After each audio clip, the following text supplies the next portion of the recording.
Étranger. Le silence oppressant de la maison pesait lourdement sur Max, tandis qu'il tournait silencieusement la clé dans la serrure de la porte latérale. Un peu après 1 heure du matin, le clic résonna anormalement fort dans le calme de la nuit.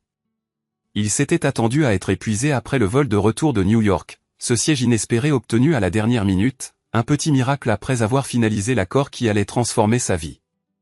Au lieu de cela, l'adrénaline montait en flèche, glaciale et acérée, annihilant toute fatigue. Ce n'était ni le long trajet en taxi ni le gin tonic persistant qui causait ce tremblement dans sa main. C'était la Mercedes dorée rutilante, déplacée, garée avec arrogance dans son allée, positionnée de manière possessive près de la porte du garage, de son côté. Il n'avait pas appelé Camilla. 3e sur la liste d'attente, les chances semblaient minces. Maintenant, debout dans l'étroit passage entre le garage et la cuisine, l'air lourd d'un calme qui sonnait faux, il regrettait de ne pas avoir manqué ce vol. Chacun de ses nerfs était en alerte. Il essaya de conjurer des explications innocentes, une amie qui restait dormir, un arrangement oublié. Mais ses entrailles se tordaient avec une certitude qui lui donnait l'impression d'avaler de l'acide. Il retira ses mocassins, le cuir coûteux soupirant doucement sur le carrelage frais du sol de la buanderie. Se déplaçant avec une discrétion de prédateur qu'il ne se connaissait pas, Max traversa à pas de loup l'obscurité familière de la cuisine. Le clair de lune filtrait par la fenêtre au-dessus de l'évier, accrochant le bord du comptoir en granit et illuminant le chemin vers l'escalier principal. La maison lui paraissait étrangère, violée.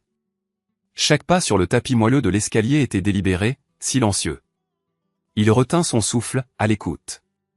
Rien que le bourdonnement rythmique du réfrigérateur en bas et un son faible, presque imperceptible, venant d'en haut. Un ronflement grave, guttural. Un ronflement. Mais pas le ronflement doux, presque un ronronnement, habituel de Camilla, qu'il avait toujours trouvé attachant, signe de son sommeil profond et confiant. Celui-ci était différent. Plus profond, masculin. La porte de leur chambre principale était entr'ouverte, laissant filtrer un mince filet de lumière de la lampe de chevet que Camilla laissait toujours allumée. Il s'arrêta, le cœur battant à tout rompre contre sa poitrine comme un oiseau piégé. La rage, une chose froide et rampante, commença à se déployer dans son ventre, remplaçant le choc initial. Il poussa la porte lentement, centimètre par centimètre, avec une lenteur insoutenable, la scène le frappa comme un coup physique, lui coupant le souffle. Sa vision se rétrécit. Camilla était étendue sur le côté du lit king size, les draps emmêlés autour de sa taille, son dos nu exposé. Un bras était jeté de manière possessive sur la poitrine d'un homme qui dormait profondément à côté d'elle, dans leur lit. L'homme était grand sans vêtements, un léger sourire suffisant jouant sur ses lèvres, même endormi. Max l'avait immédiatement reconnu, l'ayant croisé lors d'un gala de charité il y a quelques mois, Franklin Thompson, un vendeur de voitures tape à accent grave l'œil connu pour ses costumes voyants et son charme trop familier. Camilla bougea légèrement, se blottissant plus près de l'étranger, son ronflement doux maintenant clairement audible, s'harmonisant de manière obscène avec le ronflement plus grave de l'homme. Le son, autrefois un réconfort, lui paraissait maintenant comme des éclats de verre qui crissaient dans ses oreilles. L'intimité de la scène, la trahison désinvolte exposée sous la douce lumière de la lampe, brisa quelque chose d'irréparable en lui. L'amour qu'il avait nourri pendant plus de 20 ans, le fondement de sa vie, se réduisit en poussière en cet unique moment horrible. Son regard dériva vers le fauteuil près de la fenêtre, celui dans lequel il s'asseyait habituellement. Des vêtements soigneusement pliés y étaient drapés. Un pantalon coûteux, une chemise en soie, un caleçon. Les chaussures de l'homme, des mocassins cirés, étaient posés sagement à côté des pieds du fauteuil. Max nota la différence de taille. Thompson était facilement plus grand de 10 cm et plus lourd de 20 kg. L'idée de saisir la raquette de tennis dans le placard fit brièvement naître une image satisfaisante de vengeance violente. Mais il la rejeta. Trop désordonné, trop impulsif. Cela exigeait quelque chose de plus froid, de plus calculé. Une nouvelle clarté glaçante s'abattit sur lui. Son esprit, habituellement occupé par des composés pharmaceutiques et des projections de marché, fonctionnait maintenant avec une efficacité impitoyable. Il sortit son téléphone. La lumière de l'écran était crue dans la pièce sombre. Il documenta méticuleusement la scène, capturant de multiples angles. Le bras de Camilla drapé sur Franklin, leurs jambes entrelacées, le visage endormi de l'homme, les vêtements sur le fauteuil. Chaque clic de l'obturateur résonnait comme un coup de marteau enfonçant un clou dans le cercueil de son mariage. Les photos en sécurité, il se dirigea vers le fauteuil. Ses mouvements étaient fluides, précis. Il ramassa chaque vêtement. La chemise, le pantalon, le sous-vêtement, les chaussettes. Il prit les chaussures. Alors qu'il tenait le pantalon, une idée sombre et venimeuse jaillit dans les tréfonds de son esprit, née de la froide fureur qui le consumait. Il se souvint du petit récipient de qualité industrielle contenant de la poudre rodenticide qu'il gardait sous clé dans le garage pour régler occasionnellement les problèmes de parasites dans leur ancien entrepôt. Puissant, à action rapide. Il en avait ramené il y a longtemps et l'avait oublié. Tenant le paquet, il sortit de la chambre à pas de loup, refermant presque entièrement la porte derrière lui. En bas, dans le garage, éclairé uniquement par la lueur verte et inquiétante du panneau de sécurité, il repéra le petit bidon, discrètement étiqueté, sur une étagère élevée. Dévisant le bouchon, l'odeur chimique âcre lui agressa les narines. Avec une précaution délibérée, il retourna le pantalon de Franklin et saupoudra une quantité généreuse de cette fine poudre grisâtre au fond de la couture intérieure. La frottant légèrement dans la doublure du tissu, il imagina les démangeaisons, les brûlures, la propagation insidieuse du poison contre la peau. C'était un acte vicieux et disproportionné, alimenté par un besoin aveuglant d'infliger de la douleur, de souiller l'homme qui avait souillé son foyer. Il replaça soigneusement le pantalon contaminé avec le reste des vêtements. Il prit le portefeuille de Franklin dans la poche du pantalon, en extrayant son permis de conduire. Franklin Thompson, une adresse à Charlotte et une liasse de billets. Il empocha l'argent, un mesquin acte de dépit, et jeta le portefeuille sur le tas de vêtements. Il attrapa sa propre mallette et son sac de sport à l'endroit où il les avait déposés près de la porte. Dehors, la Mercedes dorée brillait sous la lune. Il utilisa le porte-clés qu'il avait trouvé dans le pantalon pour la déverrouiller. Il jeta les vêtements de Franklin, portefeuille inclus, sur le tapis de sol côté passager. Il se glissa sur le siège conducteur, l'odeur du cuir luxueux et l'eau de colonne entêtante de Franklin agressant ses sens. Il détestait les voitures de luxe, les trouvant toujours prétentieuses. Mais alors que le moteur ronronnait en démarrant avec un grognement sourd, une bouffée de puissance inconnue le traversa. Il serra le volant, le cuir lisse frais sous ses doigts. Cette voiture, ce symbole de l'intrusion de Franklin, deviendrait un instrument de sa rage. Il parcourut les rues suburbaines silencieuses, le puissant moteur ne faisant qu'un léger murmure. Il roula pendant près d'une heure, se dirigeant vers l'ouest, s'éloignant de la ville et se rapprochant des bois denses bordant le vieux lac de Carrière. Plus il s'éloignait, plus il se calmait, plus sa froide résolution se solidifiait. Il trouva un chemin d'accès désert, envahi par la végétation et à peine praticable, qui descendait une pente raide vers le bord de l'eau. Le lac restait immobile et noir sous le ciel sans lune, un abîme parfait. Il arrêta la voiture à quelques mètres du point de chute, les phares perçant l'obscurité, illuminant les branches squelettiques des arbres dénudés. Il sortit, laissant le moteur tourner, la porte du conducteur entr'ouverte. Il se dirigea vers l'avant de la Mercedes, posant ses mains à plat sur le capot. Il prit une profonde inspiration, l'odeur humide et terreuse des bois lui emplissant les poumons. Puis, avec un élan de force calculé, il poussa.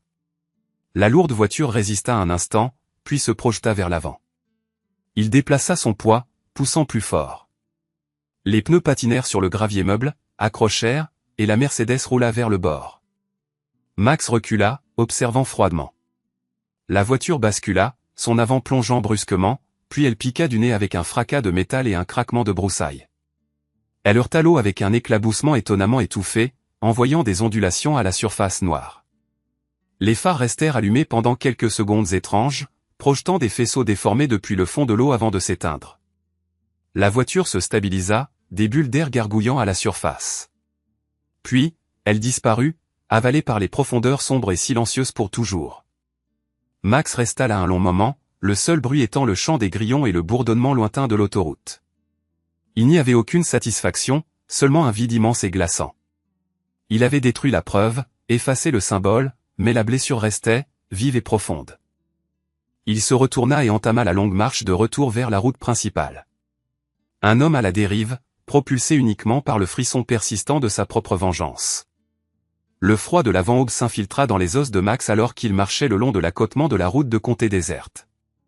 Le ciel commençait à s'éclaircir à l'est, peignant l'horizon de nuances violacées et grises. Après près d'une heure, le grondement lointain d'un moteur approchant se fit plus fort. Des phares apparurent, perçant l'obscurité. Max se rapprocha de l'asphalte, levant la main, adoptant la posture d'un voyageur fatigué, et non d'un homme qui venait de commettre un vol de voiture et de se débarrasser des preuves dans un lac. Une camionnette déglinguée, grinçante et pétaradante, ralentit. Le conducteur, un homme grisonnant en salopette, les yeux plissés de suspicion, se pencha à travers le siège passager. Problème, savoir qu'interrogea. Problème de voiture là-bas, mentit Max d'un ton mielleux, en montrant vaguement derrière lui. Panne moteur. Le téléphone n'a pas de réseau ici. Je me dirige vers Charlotte. L'homme l'examina pendant un long moment, observant le costume froissé de Max de la veille, incongru dans ce cadre rural. Un peu chic pour le coin. Il grogna mais sembla décider que Max n'était pas une menace immédiate. Montez. Je vais jusqu'à la jonction. Max murmura ses remerciements, jetant sa mallette et son sac de sport sur le plancher et se glissant sur le siège en vinyle craquelé. Le taxi sentait la vieille fumée de cigarette et l'huile de moteur. Ils roulèrent en silence, le soleil levant peignant des ombres allongées sur les champs au niveau de la jonction autoroutière. Max réitéra sa gratitude au chauffeur, puis descendit, observant le pick-up s'éloigner en vrombissant. Il se trouvait encore à plusieurs kilomètres de tout lieu d'importance, mais la civilisation lui semblait tentante, presque à portée de main. Il sortit son téléphone. Les indicateurs de puissance du signal s'illuminèrent. Il réexamina l'adresse sur le permis de conduire de Franklin Thompson, puis commanda un service de VTC. 20 minutes s'écoulèrent avant qu'une simple berline n'arrive. Max communiqua l'adresse de Franklin au chauffeur. À mesure qu'ils avançaient vers la banlieue cossue de Charlotte, Max sentit une résolution sombre se renforcer en lui. Il était loin d'en avoir terminé. L'humiliation de Franklin ne serait complète que lorsque son existence méticuleusement construite se désintégrerait. Il arriva à la résidence des Thompson peu après 7 heures du matin, c'était une grande maison de style colonial immaculé, avec une pelouse entretenue à la perfection. Un petit vélo rose reposait à l'abandon près du garage, un symbole poignant de la vie de famille que Max avait l'intention d'anéantir. Il s'avança le long de l'allée pavée de briques, le permis de conduire de Franklin négligemment affiché dans sa main. Il activa la sonnette. Après un bref délai, la porte s'entr'ouvrit, révélant une jeune femme aux yeux fatigués et aux cheveux coiffés à la hâte. Elle semblait avoir la fin de la trentaine, attirante mais visiblement dépassée par l'agitation matinale. Max la reconnut vaguement comme étant Molly, la femme de Franklin. Avant qu'elle ne puisse prononcer un mot, Max leva le permis, s'assurant qu'elle puisse discerner la photo et le nom, puis désigna l'emplacement vide dans l'allée où la Mercedes dorée aurait dû être garée. « Je crois que votre mari a oublié sa voiture. » Les yeux de Molly s'écarquillèrent de perplexité, puis se plissèrent d'une soudaine appréhension. Elle claqua violemment la porte. Max perçut des bruits de froissement frénétique provenant de l'intérieur, suivis de la réouverture de la porte, cette fois plus largement. Molly se tenait là, pâle mais déterminée, tenant son téléphone portable en l'air. « J'ai composé le numéro des services d'urgence, déclara-t-elle, sa voix tremblant légèrement mais ferme. Une pression, et ils enverront quelqu'un. Vous m'assurez que mon mari est indemne pour le moment, ou je jure. » Max soutint son regard fixement, son expression méticuleusement neutre, projetant plus d'inquiétude que de menace. « Madame, votre mari est physiquement indemne, à ma connaissance. Cependant, je possède des photos sur mon téléphone, prises il y a moins de 6 heures, montrant votre mari nu, dormant dans mon lit avec ma femme. » Il fit une pause, laissant les mots résonner.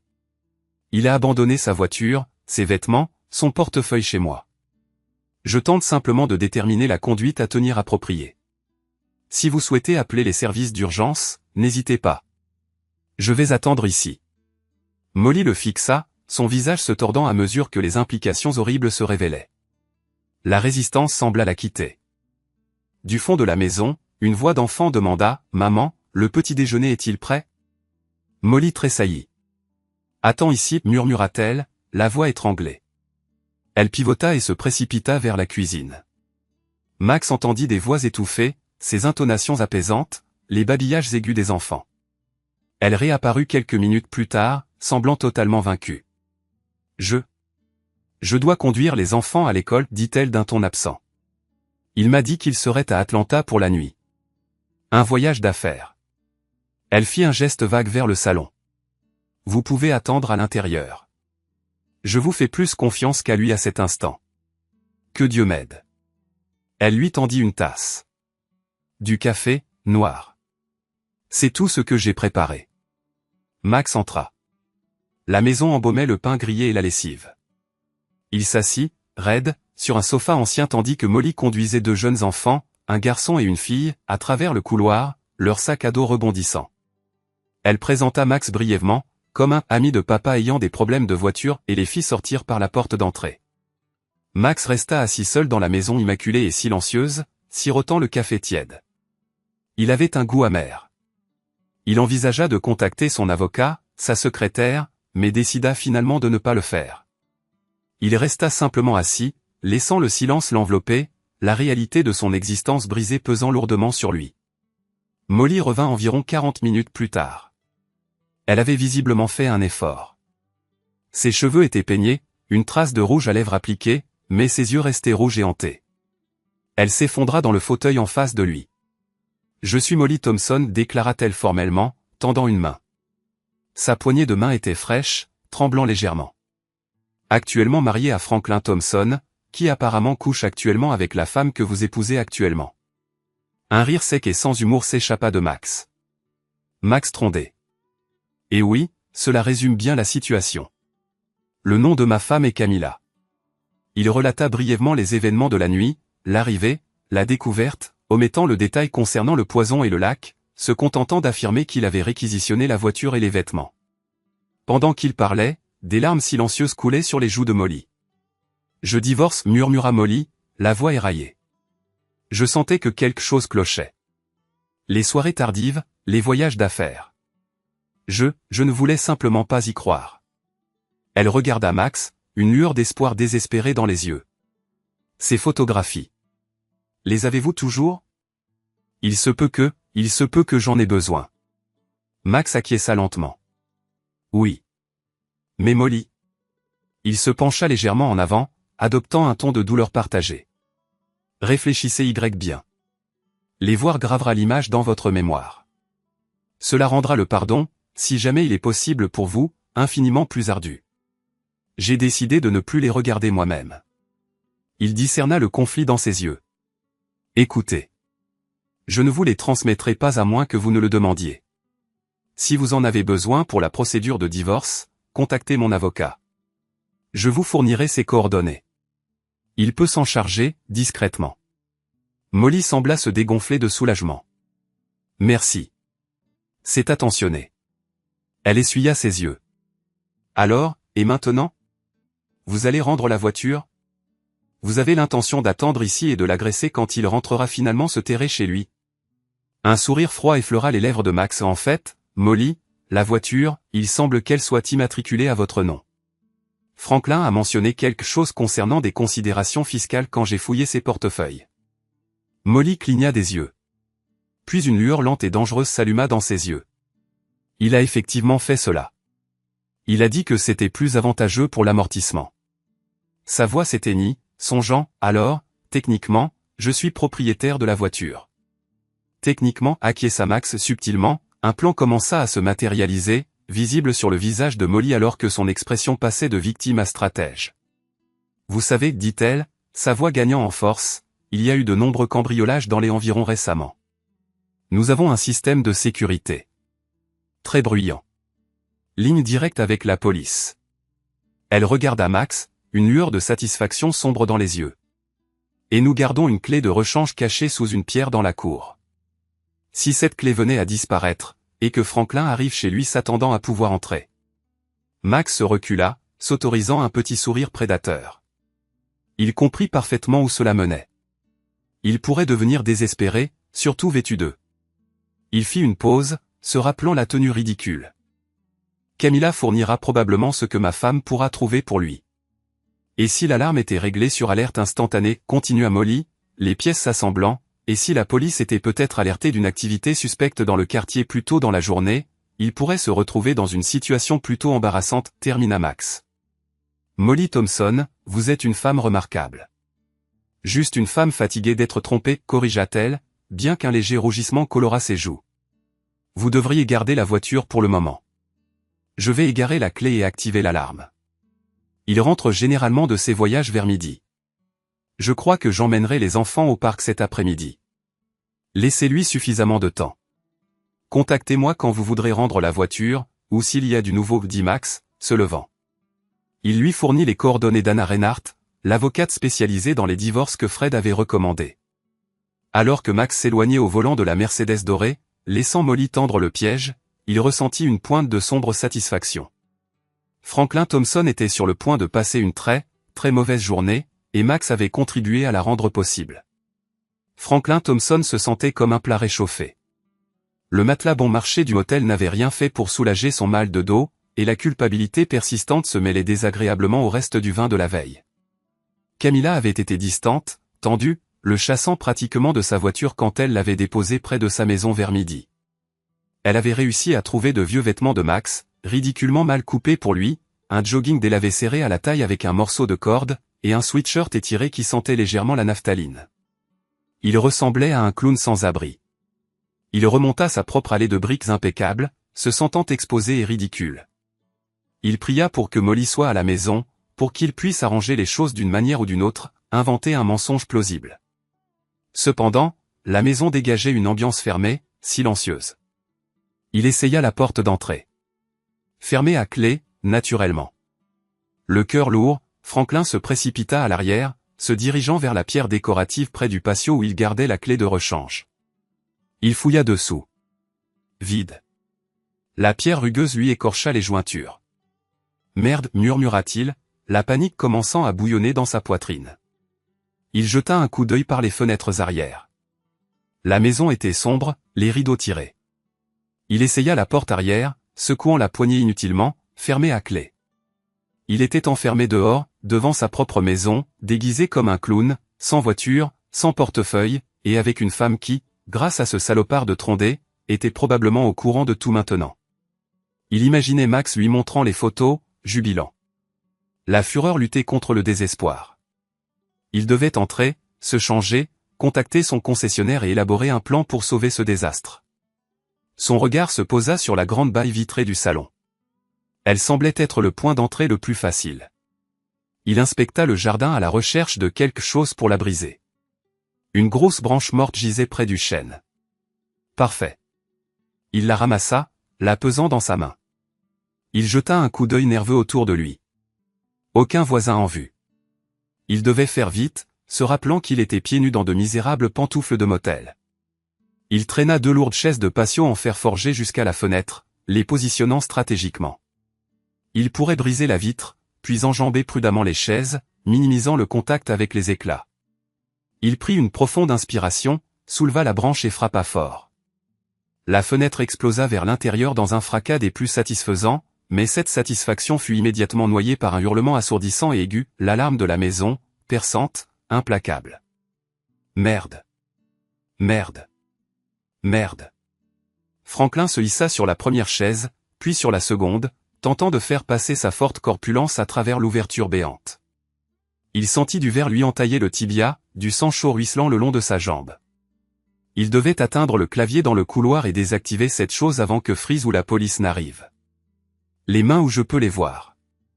Franklin s'arrêta de grimper, une jambe à l'intérieur de la maison, l'autre suspendue dans le vide. Il tourna la tête.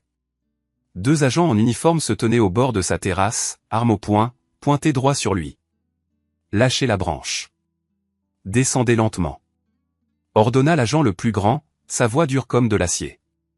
Franklin laissa tomber la branche qui s'écrasa sur les dalles de la terrasse. Il essaya de reculer prudemment, mais son pied glissa sur la chaise. Il dégringola en arrière, atterrissant lourdement sur les dalles avec un grognement douloureux, des éclats de verre s'enfonçant dans ses paumes. Agent, attendez. C'est ma maison. Franklin haleta, essayant de se redresser, serrant ses mains ensanglantées. J'habite ici. J'ai perdu ma clé. Les agents avancèrent prudemment, les armes toujours pointées sur lui. Restez à terre. Mettez vos mains derrière votre dos. Mais je vous dis, protesta Franklin, essayant de se relever. Dans un mouvement rapide et brutal, l'agent le plus grand se jeta en avant, plaquant Franklin face contre les dalles froides. Un genou s'enfonça violemment dans son dos, broyant sa joue contre la surface rugueuse.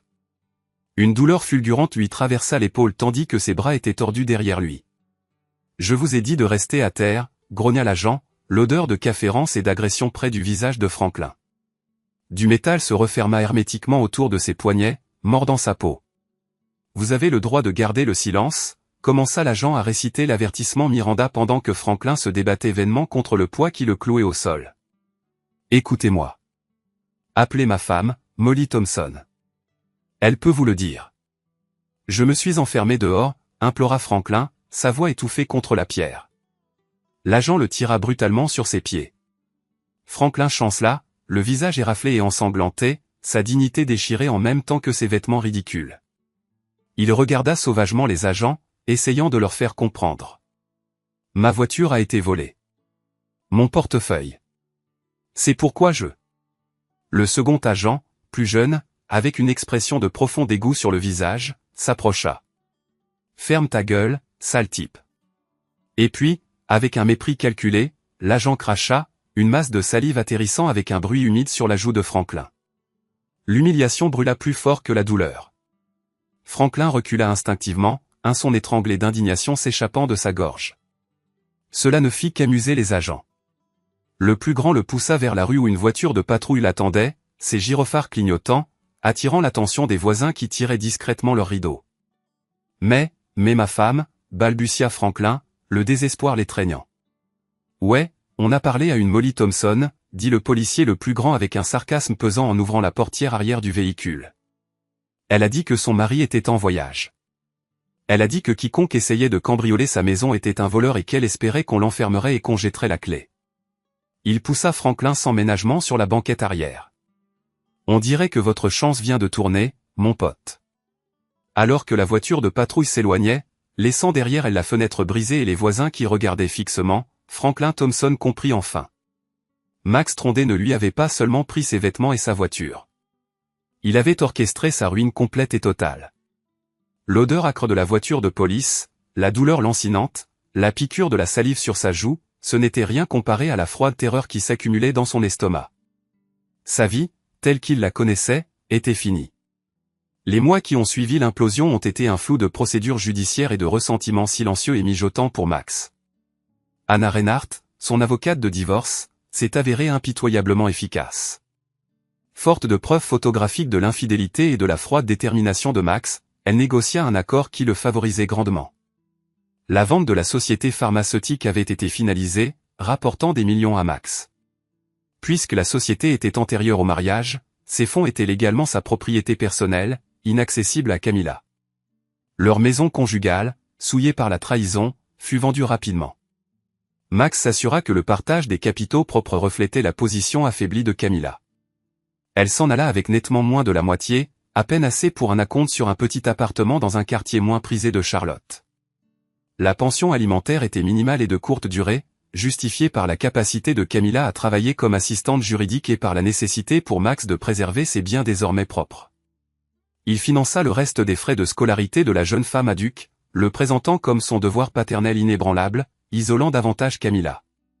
La vie de Franklin Thompson dégringola encore plus vite. L'accusation d'effraction fut finalement réduite, mais l'accusation d'opposition à son arrestation resta. Conjuguée à l'humiliation publique, son aventure étant devenue la rumeur de la concession, et le dépôt de demande de divorce rapide et impitoyable de Molly, aidé gratuitement par son propre frère, un avocat dégoûté par le comportement de Franklin, sa réputation fut anéantie. Licencié de la concession Mercedes, il eut du mal à trouver un travail comparable. Molly obtint la maison, la garde principale des enfants et une pension alimentaire substantielle. Franklin se retrouva dans un appartement exigu, son style de vie fastueux remplacé par des dettes croissantes et des remords paralysants. L'éruption persistante et inexplicable due au pantalon empoisonné servait de rappel constant et angoissant de sa folie. Camilla, à la dérive et mise à l'écart par de nombreux anciens amis, s'accrochait à son emploi d'assistante juridique. Elle voyait ses filles sporadiquement. Ces rencontres étaient tendues pour les filles. Fidèle à Max, qui se dépeignait comme la victime stoïque, Trou la traitait avec une politesse douloureuse qui blessait plus que la colère. Près d'un an après la découverte, Max décida qu'il était temps pour une autre révélation finale.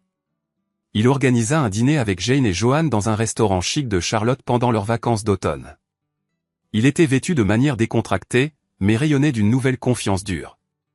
Il avait passé l'année à reconstruire méticuleusement sa vie, se concentrant sur la forme physique, les voyages et la garantie de sa domination financière. Ils bavardèrent en mangeant les amuse-gueules, les filles racontant des anecdotes universitaires, Max écoutant avec un intérêt détaché.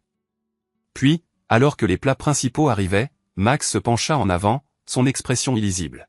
« Les filles, commença-t-il, d'une voix calme, presque conversationnelle, il y a autre chose que vous devez savoir. Quelque chose que j'ai découvert récemment. Cela concerne votre mère et moi. Et vous ?» Jane et Joanne échangèrent des regards inquiets. « Papa, qu'est-ce que c'est ?» demanda Joanne nerveusement. Max prit une gorgée de son vin.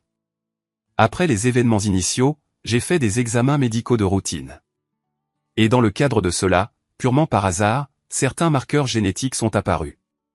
Les choses ne correspondaient pas tout à fait. » Il fit une pause, laissant l'implication planer dans l'air. Alors j'ai approfondi.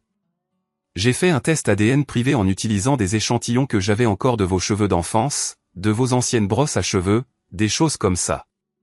Il les regarda droit dans les yeux, son regard dépourvu de chaleur. Les résultats ont été concluants. Il y a 0 probabilité que je sois votre père biologique. Le silence qui suivit fut absolu, brisé seulement par le cliquetis distant des couverts provenant des autres tables. La fourchette de Jane glissa de ses doigts, heurtant l'assiette avec un bruit sec. Le visage de Joanne devint mortellement pâle, sa bouche s'ouvrant et se fermant sans un mot. « Quoi ? Qu'est-ce que tu dis » murmura finalement Jane, sa voix tremblant. « Je dis, » déclara Max, d'un ton plat, factuel, que votre mère a été infidèle. Pas seulement récemment, mais bien avant Franklin Thompson. Des années avant, probablement au moment où vous avez été conçu. Il n'offrit pas de réconfort, n'adoucit pas le coup. Il livra l'information comme un jugement final et irréfutable. Les larmes montèrent aux yeux de Joanne, coulant silencieusement sur ses joues. Jane regarda Max, le choc luttant avec une horreur naissante et une terrible compréhension non désirée des actions passées de sa mère. Les fondations de leur identité, l'histoire de leur famille fracturée en un instant. « Qui » s'étrangla Joanne. « Est-ce que tu sais qui » Max secoua la tête, un geste dédaigneux. « Non. Et franchement, je n'ai aucun intérêt à le découvrir. Cela ne change rien pour moi maintenant. Ma relation avec vous deux reste inchangée à mes yeux. Je vous ai élevé. Je vous considère comme mes filles. » Il présenta cela comme de la magnanimité, mais le message sous-jacent était clair. Il était le constant, le fiable, tandis que la trahison de leur mère était plus profonde qu'ils ne pouvaient l'imaginer. « Mais j'ai pensé que vous aviez le droit de connaître la vérité sur vos origines biologiques et sur l'étendue de la tromperie de votre mère. » Il les regarda pleurer, son expression ne changeant pas. Il avait porté le coup de grâce, cimentant l'isolement de Camilla, s'assurant que ses filles, blessées et désorientées, se raccrocheraient probablement encore plus à lui, l'homme qu'elles savaient désormais les avoir élevés bien qu'il ne soit pas leur père biologique. C'était un acte cruel et calculé, parfaitement exécuté, l'échec et mat du méchant. 1 an plus tard, la grande salle de bal de l'hôtel Charlotte Plaza scintillait sous les lustres de cristal. Des roses blanches débordaient de grands vases, diffusant un parfum suave sur les invités élégamment vêtus célébrant le mariage de Jane. Max se tenait près de l'orchestre, impeccable dans un smoking sur mesure. Il rayonnait de santé et de succès, bronzé par une récente croisière en Méditerranée. À son bras se trouvait Isabella, une femme d'une beauté saisissante approchant la cinquantaine, aux yeux rieurs et à la silhouette tout aussi athlétique, une neurochirurgienne qu'il avait rencontrée lors de l'ascension du Kilimandjaro. Ils formaient un couple puissant, parfaitement assorti, attirant les regards admiratifs. Joanne, la demoiselle d'honneur, se tenait à proximité avec son fiancé, bavardant aisément avec son père et Isabella à travers la salle bondée. Près d'une entrée secondaire, Camilla hésitait. Elle semblait diminuer, plus mince, des rides de stress creusées autour de ses yeux et de sa bouche, sa robe élégante mais clairement du prêt-à-porter, contrastant vivement avec la robe de créateur tourbillonnant autour d'elle. À ses côtés se tenait Karl, un avocat corpulent et dégarni de son cabinet, son expression bienveillante mais légèrement mal à l'aise. Camilla serrait son petit sac à main, ses jointures blanchies. Jane lui avait adressé une invitation, une branche d'olivier réticente peut-être, mais elle lui avait explicitement interdit de venir accompagner. Elle ignorait encore que Camilla avait amené Karl, un petit acte de défi, ou peut-être un appel désespéré à l'aide. Elle balaya la salle du regard, son attention se portant inévitablement sur Max. Le voir rire, prospérer, sans effort heureux avec une autre femme, fit remonter une vague renouvelée d'amertume et de chagrin. Il semblait inchangé, revitalisé, tandis qu'elle se sentait usée, vidé par les 2 années précédentes. La révélation de l'ADN avait été le coup de grâce, expliquant beaucoup, mais creusant encore le fossé entre elle et ses filles, entre elle et la vie qu'elle avait irrévocablement perdue. Prenant une inspiration tremblante, Camilla esquissa un sourire crispé et commença à se diriger vers la zone de réception principale, Karl la suivant avec incertitude. Elle échangea de brèves salutations forcées avec quelques visages familiers, les sourires polis dissimulant à peine le jugement dans leurs yeux. Sa cible était Max. Elle avait besoin de quelque chose. Elle ne savait pas ce dont elle avait besoin, une reconnaissance, une dispute, juste de perturber l'image parfaite qu'il présentait. Alors qu'elle approchait, Max la remarqua. Son sourire se crispa imperceptiblement, ses yeux devenant froids. Isabella jeta un coup d'œil de Max à Camilla, sentant la tension soudaine. « Max » dit Camilla, sa voix plus forte que prévu, coupant la musique et les rires. Plusieurs invités à proximité se retournèrent pour regarder. Max inclina légèrement la tête, son expression soigneusement neutre. Camilla. Karl. Il offrit un signe de tête rapide à son compagnon. Jane est magnifique, n'est-ce pas? Ne me prenez pas de haut, Max, rétorqua Camilla, son contrôle se brisant enfin. Le sang-froid soigneusement construit se dissipa, remplacé par un ressentiment brut et laid. Vous êtes là, comme le seigneur du manoir. Vous vous croyez tellement parfait, n'est-ce pas? Tu as ruiné ma vie, Camilla, dit Max, sa voix dangereusement basse. Ce n'est ni le moment ni l'endroit. Ah, ce n'est pas le cas, riposta TL, sa voix s'élevant, attirant davantage l'attention. Johan se précipita, le visage pâle d'alarme. Vous les avez empoisonnés contre moi, leur avez raconté des mensonges, vous vous êtes fait passer pour la pauvre victime. Maman, s'il te plaît, implora Johan, essayant doucement de la tirer à l'écart. Ne fais pas ça. Pas ici. Pas aujourd'hui.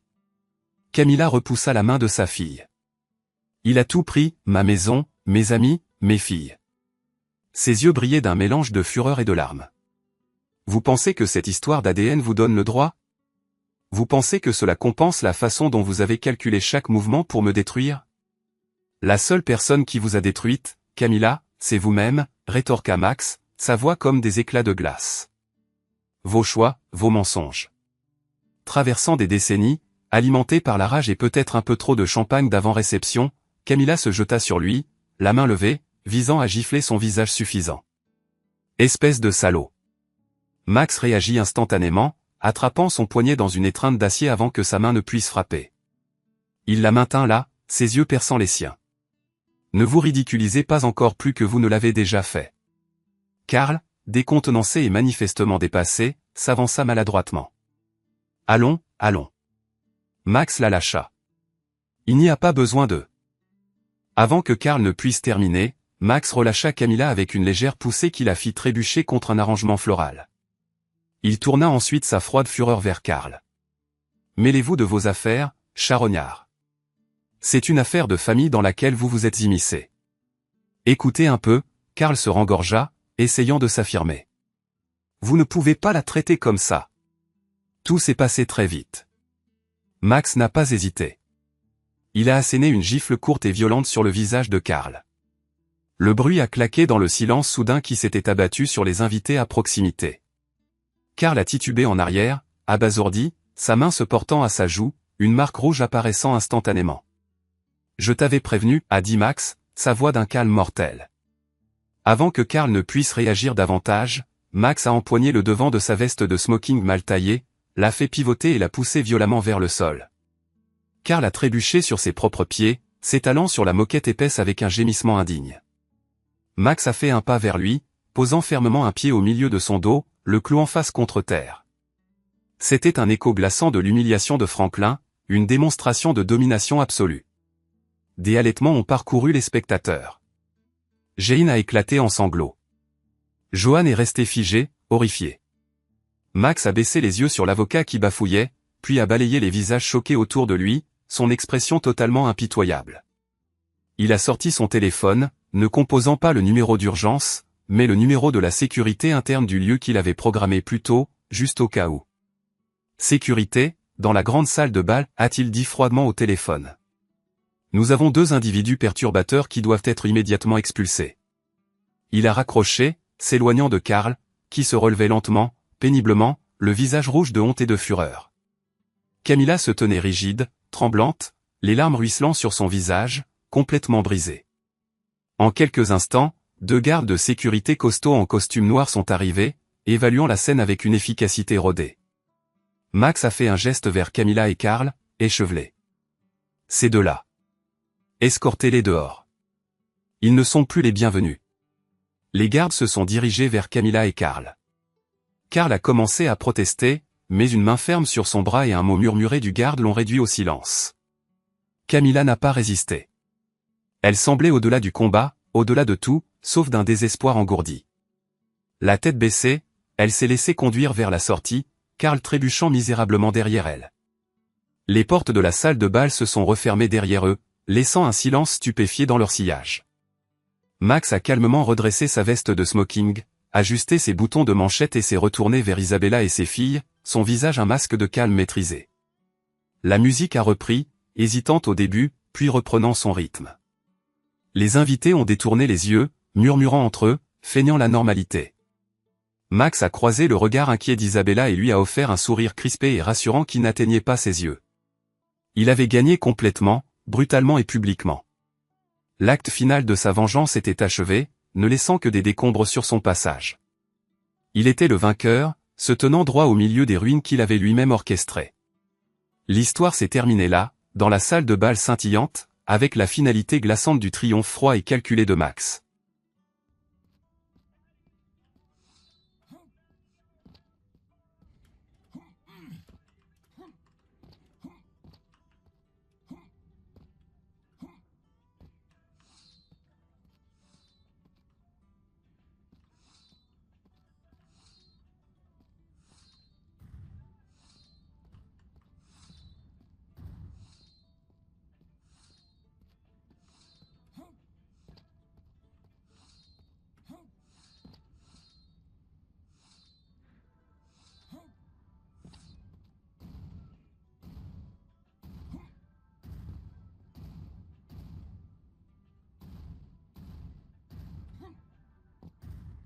Jeg ved ikke, hvad du mener, Musse.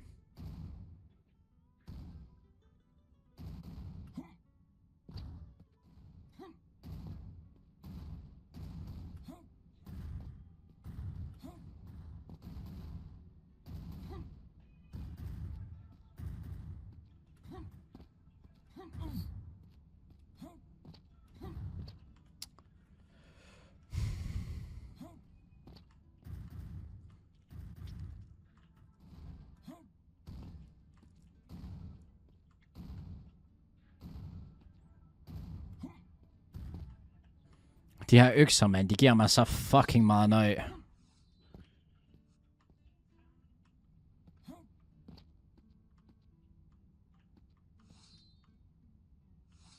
Så nu er fucked.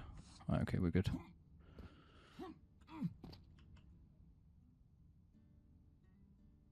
Gambit 4.000 med 782.000 på 8.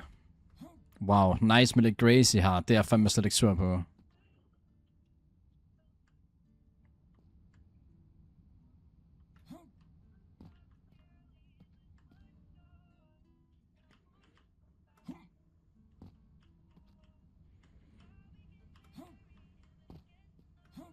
Oh my god.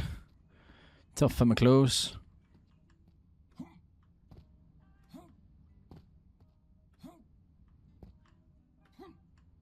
Og en grim lortefisk, seriøst.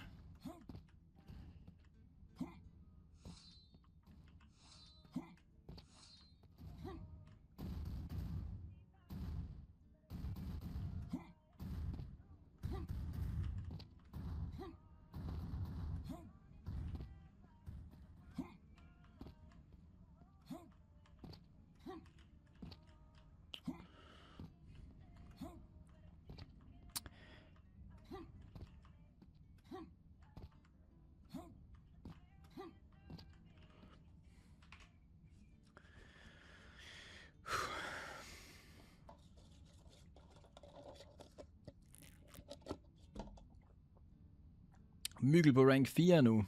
Der går fandme inflation i der points, hva'? By the way, der står lige nu på min skærm, jeg har været live i 2 timer. Jeg føler, jeg har været live i 10. Jeg kan lige ud og pisse, så kommer jeg tilbage igen og vinder. Skal vi ikke aftale det? I kan lige høre resten af Gracie imens.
Hvad sker der? I broke alle sammen, eller hvad?